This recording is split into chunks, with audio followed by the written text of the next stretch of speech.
Estados Unidos se están viviendo días de tensión y sobre todo de manifestaciones en favor de un sector de la población. ¿Pero son nuevas estas reclamaciones? ¿Es la primera vez que sucede esto en Estados Unidos? El racismo nace verdaderamente en los siglos XVI y XVII, sobre todo en el XVII, debido a que los europeos, concretamente Gran Bretaña, esclavizaba a africanos e indígenas, de lo que aquel entonces era el Nuevo Mundo. Para la metrópoli europea, la esclavitud era la base de la economía.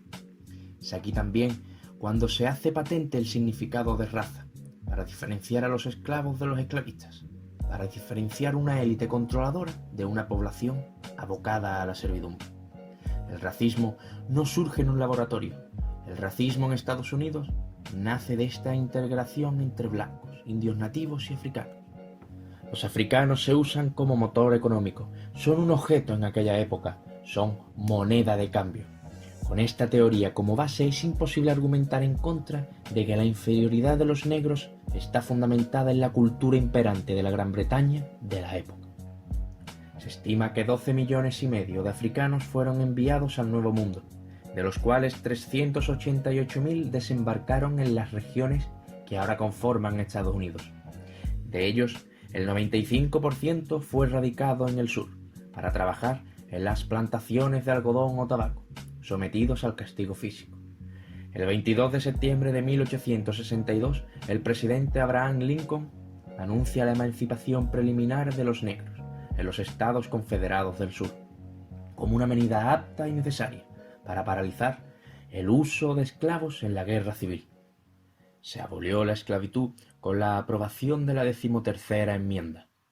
Ella señala que ni la esclavitud ni la servidumbre involuntaria existirán en los Estados Unidos o en cualquier lugar sujeto a su jurisdicción, salvo como castigo por un delito del cual la persona haya sido debidamente convicta.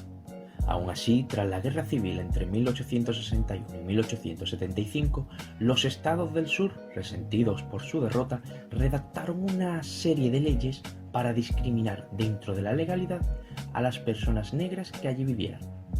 Una serie de leyes que denominaron bajo el lema separados pero iguales. Mantenían la idea de que mientras las oportunidades ofrecidas a ambas razas fueran iguales, la segregación era legal y no constituía ningún tipo de discriminación. Bajo esta ley y la 14ª enmienda existían estructuras como fuentes, aseos o hasta hospitales que estarían reservados exclusivamente para negros. Dichas estructuras eran más pequeñas o simplemente más antiguas y descuidadas que las reservadas para personas blancas. Además, llevaban un cartel con la palabra color para acentuar la discriminación y la inferioridad de la raza negra. La discriminación abarcaba también los ámbitos de trabajo y educación. Los negros, teniendo una educación escasa, ocupaban los trabajos de menor cualificación. Es paradójico que, siendo la zona del país donde surgieron las primeras leyes raciales, sería en el sur donde empezaron a acceder a trabajos de artesanía y a alcanzar una cierta estabilidad económica, pese a la discriminación social. Sin embargo, en el norte era mano de obra barata. Las fábricas ocupaban el último escalón en el sector servicio. Además, en el sector industrial tuvieron bastante dificultad para sindicarse. Sería en esta época cuando nace la organización supremacista y homófoba Ku Klux Klan. Esta organización promovía principalmente la supremacía de la raza blanca, así como la xenofobia, el antisemitismo, la homofobia y el anticatolicismo. Eran frecuentes los ataques terroristas, la violencia o la intimidación, para imponer su criterio y oprimir a sus víctimas. En el año 1954, la Asociación Nacional para el Avance de Personas de Color alentó a las familias afroamericanas a tratar de inscribir a sus hijos en escuelas solo para blancos. Ocurrió lo que todos esperaban. Los colegios se negaron rotundamente. Lo que nadie esperaba es lo que sucedería después. La negativa de los colegios sirvió para poner una demanda en conjunto. Demanda que terminaría en la Corte Suprema, que acabaría estableciendo que las instalaciones educacionales separadas son inherentemente desiguales, prohibiendo la segregación en estos espacios. Al año siguiente, en 1955, sucedería otro hecho que cambiaría el rumbo de las personas de color en Estados Unidos. sería arrestada la ciudadana de color de 42 años, Rosa Parks. ¿El motivo? Negarse a ceder su sitio a un blanco en un autobús de Alabama. En aquel entonces existía una línea que separaba los vehículos públicos para diferenciar los asientos reservados según el color de piel de la persona.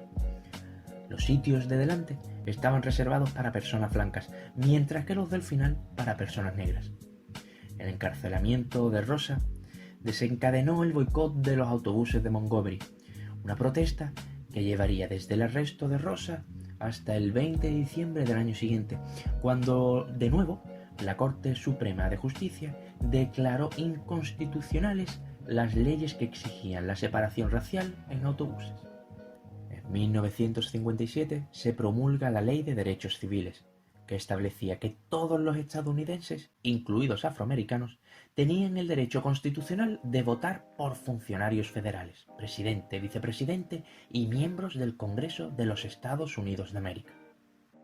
11 años más tarde, el pastor Martin Luther King Jr., que luchó encarecidamente por la justicia social y la igualdad de derechos para los afroamericanos, murió a los 39 años, en la tarde del 4 de abril. Su fallecimiento se debió a una bala en su garganta, disparada por un segregacionista blanco, que terminaría con una pena de 99 años de cárcel. A su funeral acudieron 300.000 personas. Hubo motines en 125 ciudades y se declaró por primera vez en la historia luto nacional por un afroamericano. También en su honor se declaró el tercer lunes de enero como conmemoración suya. En este día los establecimientos educativos enseñan sobre su trabajo y promueven la igualdad. En 1989 el general Colin Powell, de origen jamaicano, se convertiría en el primer afroamericano jefe del Estado Mayor durante la Guerra del Golfo. Posteriormente serviría como secretario de Estado en el gobierno de George Bush hijo. Parecía que la igualdad imperaba en el tema racial, cuando en 1991 explotaron los disturbios raciales en Los Ángeles, los que serían posteriormente conocidos como la revuelta de Rodney King. Rodney King era un taxista negro de 27 años, con libertad condicional, al que 4 policías propinaron una paliza por huir de ellos en la carretera. A pesar de que el hecho fue grabado, un jurado casi completamente blanco absolvió a los involucrados. Sumado a la tensión con los agentes y al alto desempleo que sufría la población afroamericana, este caso generó motines durante 6 días, los que terminaron con 63 personas muertas, más de 2.300 heridos y alrededor de 12.000 arrestados. Pero estos números quedarían cortos para la increíble manifestación acaecida el 16 de octubre de 1995, cuando cerca de 800.000 personas negras se manifestaron alrededor del National Mall de Washington, D.C., con el propósito de transmitir una nueva imagen, una imagen distinta, y reubicar a la población afroamericana en la agenda política nacional. Su desempleo era casi del doble que el de los blancos, la tasa de pobreza en su comunidad superaba el 40% y los ingresos familiares no llegaban ni al 60% del de los hogares blancos.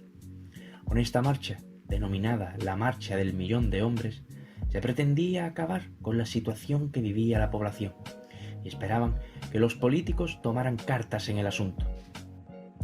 Aunque tras todo lo sucedido hasta aquel entonces, quizás el hito más importante en la historia de los negros en Estados Unidos es algo que para Martin Luther King o para Rosa Parks parecería impensable.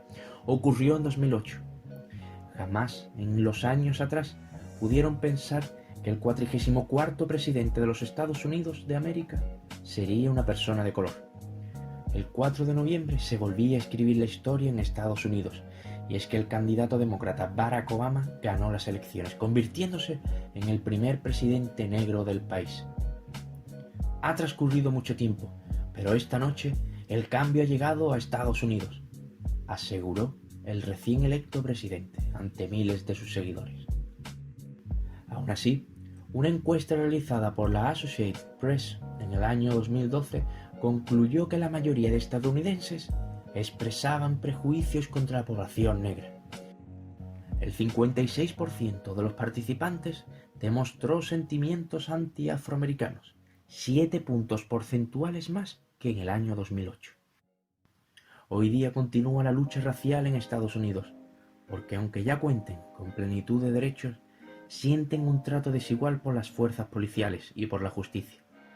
Si bien es cierto que el saqueo de negocios o la agresión a otras personas no sea la forma más correcta de lucha social, esperemos que desde este humilde canal de YouTube algún día podamos sacar un vídeo anunciando que la única raza existente es la raza humana.